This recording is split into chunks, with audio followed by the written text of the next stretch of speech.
Il-proġett tal-Imsida Creek għaddej b'ritmu tajjeb b'Infrastructure Malta tpoġġi t-tielet parti ta' 6 sezzjonijiet ta' ħadid dawn jiffurmaw l-istruttura tal-flyover f'dan il-proġett. Ix-xogħol ġewwa l-Imsida Creek għaddej issa b'ritmu maġġel kif qiegħed jinnota kulħadd illum poġġejna propju rampa oħra li ħadkun qiegħda tifforma il-flyover.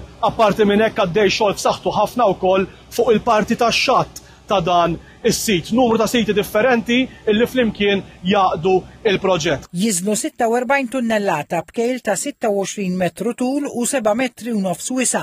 Din il-parti li tpoġġiet f'posta hija integrali f'dan il-proġett li jagħti lil Malta pass ieħor il qudiem fl-infrastruttura tagħha. Jonqos żewġ sezzjonijiet oħra fl-istrutturi tal-ħadid li se jiffurmaw il-flyover. Fl-istess ħin li qed isir ix-xogħol fuq l-installazzjoni tal-ħadid qed ikompli wkoll ix-xogħol tal-konkrit f'dan il-proġett.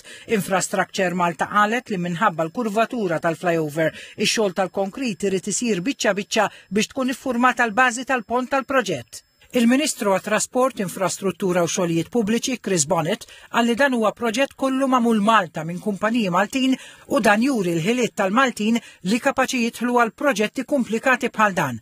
Qal li sal-aħħar tas-sena tiftaħ il-flyover fil-waqt li daqt jibda xogħol fuq il-kanal tal-ilma biex tkun indirizzata l-problema bl-ilmijiet tax-xita li tħabbat wiċċa magħha l-Imsida.